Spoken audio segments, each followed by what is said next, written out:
Assalamualaikum warahmatullahi wabarakatuh. Shalom, salam sejahtera bagi kita semua. Teman-teman mahasiswa manajemen perkebunan, kali ini kita praktikum melanjutkan praktek sebelumnya, masih terkait dengan produktivitas hijau, namun kali ini kita akan mencari indeks produktivitas hijau. Nah, teman-teman kan sudah saya kirimkan datanya, sudah dapat datanya kan semuanya. Nah, datanya itu silahkan diketik ulang, dimasukkan ke Excel.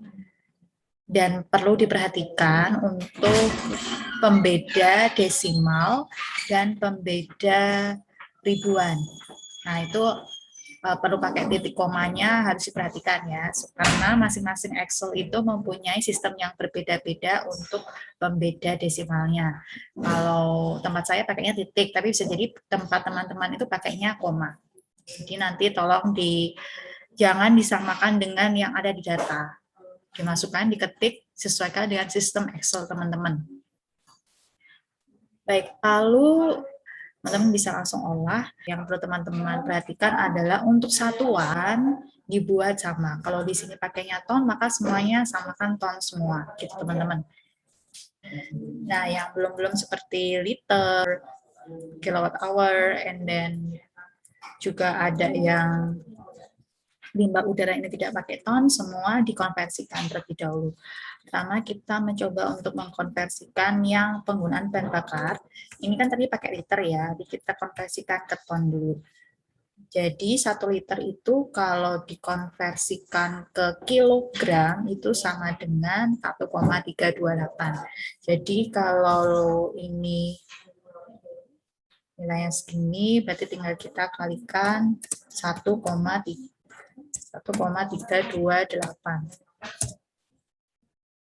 Nah, ini sama ya, kita drag ke bawah karena sama-sama liter. Nah, ini kan tadi dalam bentuk kilogram. Dalam bentuk kilogram ya teman-teman. Jadi saya kasih warna lain supaya teman-teman tahu, nggak ketukar-tukar. Saya kasih warna apa ya? Coklat ya, coklat. Nah, terus dari kilogram ke ton, 1 ton berapa kilogram? 1 ton 1000 kilogram. Berarti kalau kilogram per ton dibagi 1000. Berarti untuk per ton dibagi 1000. Ini dibagi 1000. Drag ke bawah. Ini jadi dalam ton.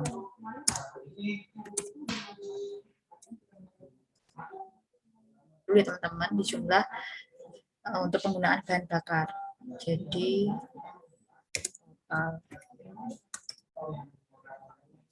total untuk keseluruhan penggunaan bahan bakar. Ini ditambah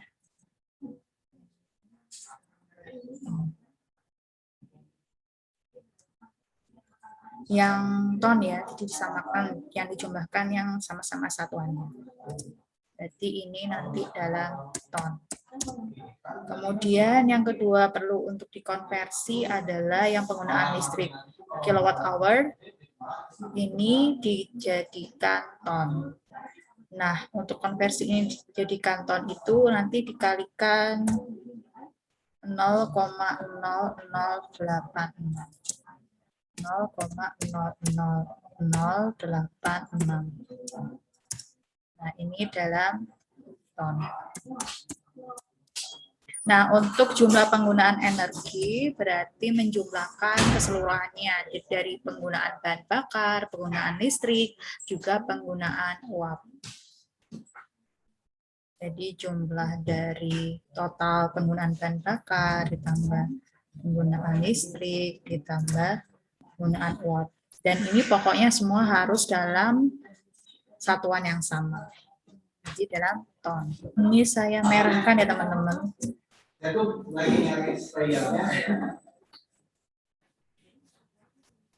Penggunaan air udah ya.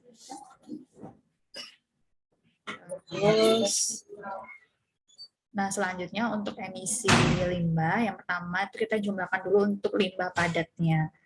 Berarti karena ini sudah semua dalam bentuk ton kan, kita mudah tinggal dijumlahkan aja semuanya. karena dalam satu kolom yang sama nih, pakai sum bisa. Ini dalam ton. Kemudian, nah ini teman-teman, ini agak ribet ya, karena limbah udara ini sulfur dioksida, ini harus dikonversi ke ton. Maka pertama, teman-teman ini ikutin ya, ini agak susah. Yang pertama ini satuan miligram per meter kubik harus dibuat dalam bentuk ppm dulu. Nah, caranya untuk ke ppm ini karena agak ribet juga, saya nggak hafal. Teman-teman nanti bisa pakai link ini untuk konversi gas, senyawa gas yang dalam bentuk miligram per meter kubik ke ppm. Di sini teman-teman bisa ya, seperti yang pertama kita punya datanya di sini miligram per meter kubik. Kita pilih yang miligram per meter kubik. Kita masukkan aja datanya di sini 251. Nama substansinya SO2 itu adalah sulfur dioksida. Nah, kemudian ini udah semua, nggak usah diubah lagi, langsung convert aja. Nah, di sini teman-teman bisa lihat konversinya. Kita pilih yang dalam bentuk ppm. Kita bisa tulis dalam bentuk ppm itu 94,14 ya, kita bulatkan ya, ppm. Nah, ini saya coklatkan dulu ya teman-teman. Nah, dari ppm ini sulfur dioksida kita ubah ke ppm yang ekuivalen dengan gas karbon dioksida. Kenapa harus diubah dulu ke ekuivalen karbon dioksida? Karena karbon dioksida ini adalah standar untuk gas yang membuat dampak global warming atau pemanasan global, atau yang membuat efek rumah kaca. Nah, sehingga harus disamakan satuannya, dikonversikan dengan standarnya karbon dioksida. Jadi nanti dibuat ppm ekuivalen karbon dioksida. Nanti namanya gini teman-teman, tulisnya ppm ekuivalen karbon dioksida. Nah, ini dikonversikan ke ppm ekuivalen karbon dioksida. Itu sama dengan nilainya ini dikali 0,44. Nah, tanya dari mana teman-teman? Itu ada standarnya, standar faktor konversi dari ppm suatu gas ke ppm ekuivalen gas karbon dioksida. Nah, itu bisa dicari di datanya, ada data yang sudah standar internasional. Nanti saya share juga alamat linknya. Dan untuk tadi cara untuk mengkonversi satuan miligram per meter kubik ke dalam bentuk ppm itu juga ada linknya. Nah, linknya itu nanti saya sertakan ada di bagian komen di YouTube. Teman-teman bisa pakai itu ya teman-teman. Lalu tadi kalau teman-teman ingin tahu gimana dapatnya, nah ini teman-teman bisa pakai standar internasional, ada tabelnya.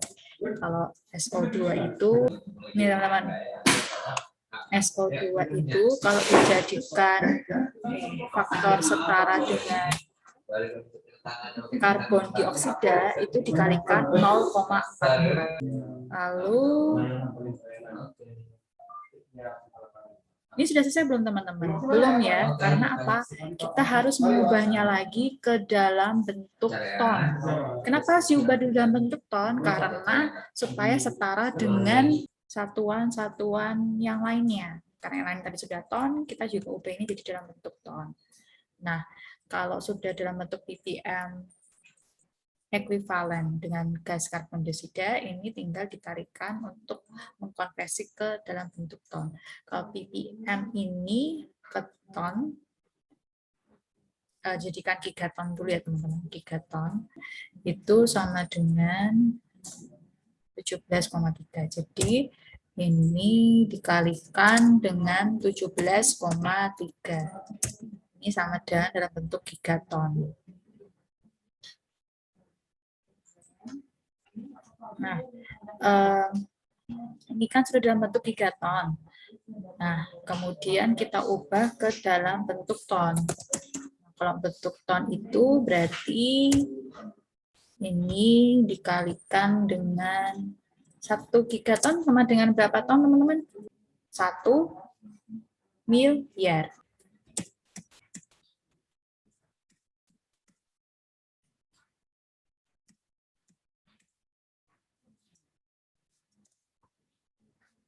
Apa-apa kayak gini, teman-teman.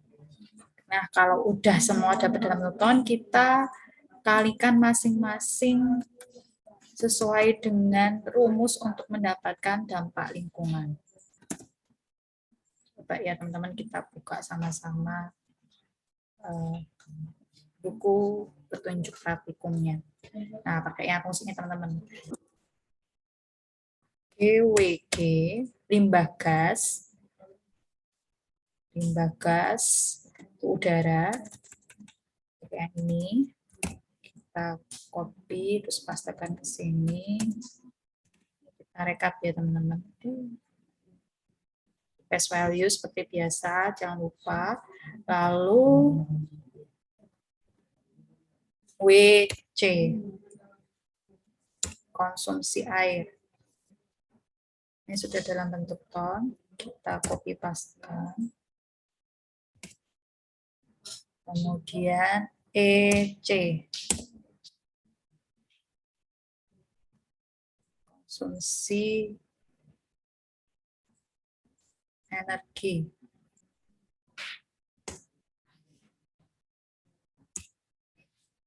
Jangan lupa best values. Terus yang terakhir adalah SWG, solid waste generation. Limbah padatnya itu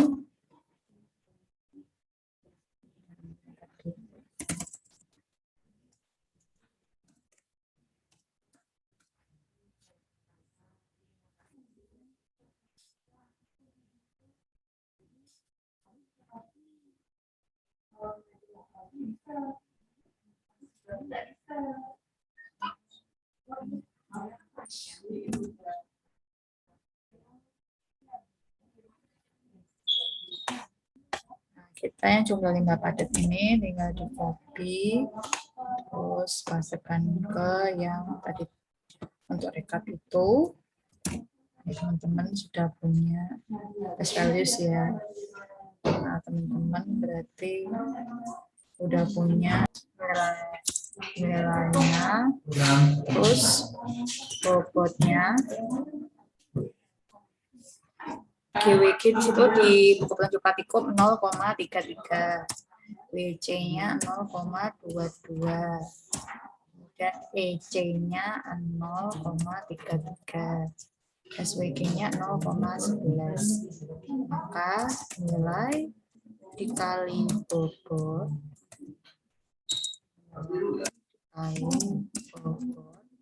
itu sama dengan, ya tinggal dikalikan aja. Terus drag aja naik bawah. Nah, selanjutnya berarti menjumlahkan semua. Jadi dampak lingkungan atau environment impact itu sama dengan sum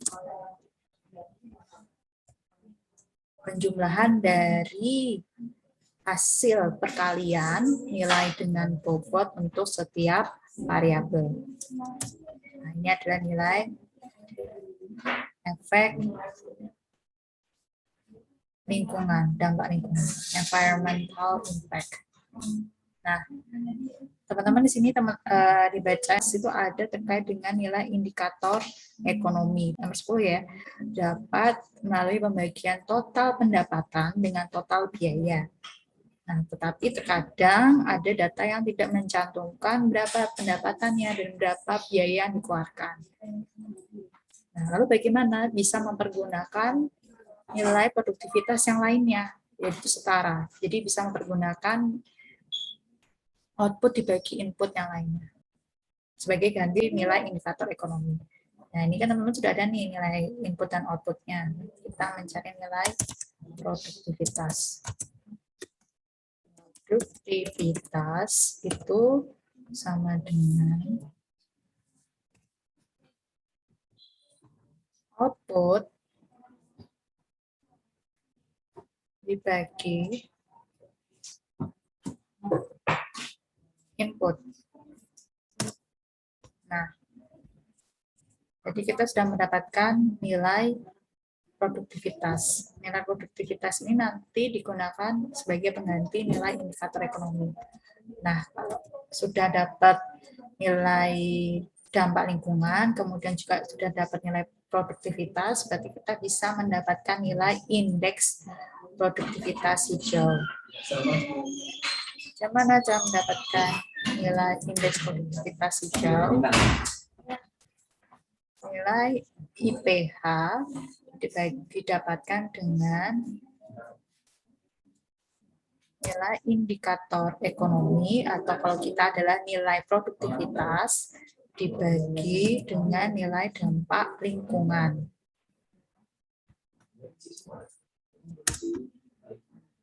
Ini jawabannya teman-teman. Apakah ini nilainya adalah minus? Bukan, maksudnya adalah E min 13 itu sama aja dengan 2,809 dikali 10 pangkat min 13. 10 pangkat min 13 itu sama aja dengan per ya. Jadi sama aja dengan 2,809 dibagi 10 pangkat 13. Nah, itu kembali lagi ke matematika zaman SMA sih. Pindahin ke bawah dibagi ke pembagian sehingga sama aja nilainya itu 0,000000 sampai nolnya 12 terus 281. Jadi nanti angka di belakang komanya itu ada 12. Ini teman-teman 0,123456789101112 saya buatkan yang satu sama aja kan nanti teman-teman di sini bisa kelihatan. Nah, ini kalau disingkat di Excel tuh jadinya jadi E minus 13 gitu. Jadi teman-teman paham ya, jadi ini adalah nilai indeks produktivitas hijaunya. Angkanya positif tapi tidak terlalu besar, masih di bawah 1, sehingga butuh namanya perubahan terkait juga dengan pengelolaan lingkungan. Teman-teman, sekian untuk penjelasan praktikum kali ini. Semoga bermanfaat dan wassalamualaikum warahmatullahi wabarakatuh.